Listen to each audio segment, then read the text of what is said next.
আজকে family card নিয়ে কথা বলবো। দেখুন, সারা বাংলাদেশে ফ্যামিলি কার্ড দেওয়া শুরু করছে। সম্ভবত মেবি প্রথমত আদমশুমারি মতন করে তথ্য নিয়ে তারপর ফ্যামিলি কার্ডগুলা বিতরণ করা হবে। আমার প্রশ্ন হলো,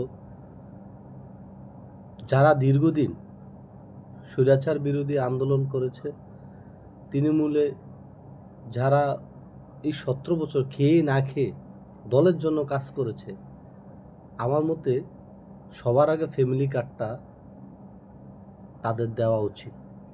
কেন দেওয়া উচিত আপনার এটা বুঝতে হবে। কারণ তারা আওয়ামী লীগের আমলে কোনো সুযোগ সুবিধা পায়নি, ন্যূনতম কোনো সুযোগ সুবিধা পায়নি। বিএনপি এবং জামাত পরিবার চেয়েছে, তাদেরকে কিন্তু কোনো টিসিবির মাল থেকে শুরু করে সরকারি কোনো প্রণোদনা তারা পায়নি। আমার একটা প্রশ্ন হলো, ফেসিবাদ বিরোধী যেসব শক্তিগুলো ছিল, হোক সে জামাত, হোক সে বর্তমান আমাদের এনসিপির, যারাই হোক, তাদেরকে যারা এই জুলাই গণ অভ্যুত্থান পরবর্তীতে বিপ্লব ঘটিয়েছে, রাজপথে ছিল, এবং বিএনপির যে নিম্ন আয়ের মানুষগুলা, মধ্যবিত্ত পরিবারগুলা, তাদেরকে সবার আগে ফ্যামিলি কার্ডটা দেওয়া উচিত। আজকে তাদেরকে যদি আপনারা ফ্যামিলি কার্ড না দেন, তাদের মনে একটা ক্ষোভ জমবে। কারণ ভাই, আমরা দল করলাম, আমরাই ফ্যামিলি কার্ড পেলাম না, তাহলে আমরা এই বিএনপি করে কী লাভ? এই বার্তাটা কিন্তু পৌঁছে যাবে। তো সবার আগে বিএনপির যে ৩৪ লাখ নেতাকর্মী যে মামলা খেয়েছে, তাদেরকে সবার আগে ফ্যামিলি কার্ডটা দেওয়াটা উচিত, এবং এটা নৈতিক কর্তব্য নেতাদের। আরেকটা বিষয় হলো, আপনি ওই যে এখন জামাত ইসলামের ভাইরা কি পাবে? হ্যাঁ, অবশ্য তারাও পেতে পারবে। তারাও নির্যাতিত, তারাও অসংখ্য ভাই নেতাকর্মী এই ফেসিবাদ তাদেরকে হত্যা করেছে, খুন করেছে, এটাকে অস্বীকার করতে পারবেন? তারাও তো আমাদের জোটসঙ্গী ভাই।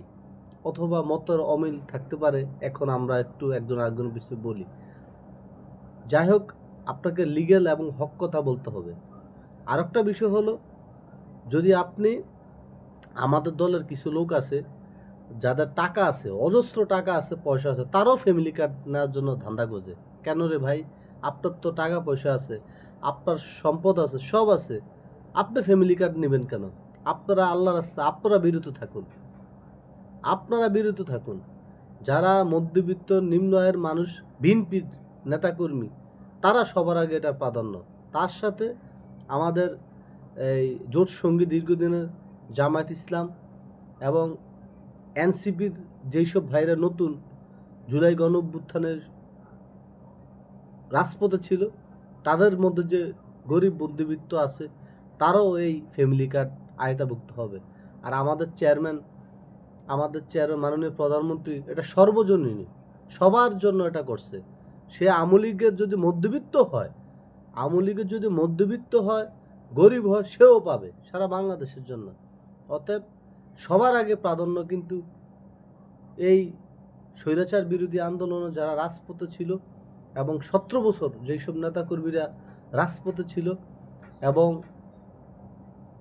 যারা মধ্যবিত্ত নিম্ন আয়ের মানুষ, সবার আগে তাদেরকে ফ্যামিলি কার্ড দিবেন। অনুরোধ রইল, সব কিছুতে ধানাই করবেন না। সব কিছুতে ধানাই করলে এখন যে বর্তমান জেনারেশন, এটা কিন্তু মাথায় নেবে। শোক সে বিএনপি পরিবারের লোক, কিন্তু মনের কষ্ট থেকে যাবে। ভোটের রাজনীতি সামনে কিন্তু খুবই কঠিন হবে। ঠিক আছে, এখন কিন্তু তৃণমূল থেকে শুরু করে প্রত্যেকেই কিন্তু অ্যান্ড্রয়েড মোবাইল ফোন ইউজ করে, কে কিন্তু বোকা না, মাথায় রাখবেন। সবাইকে ধন্যবাদ, ভালো থাকবেন।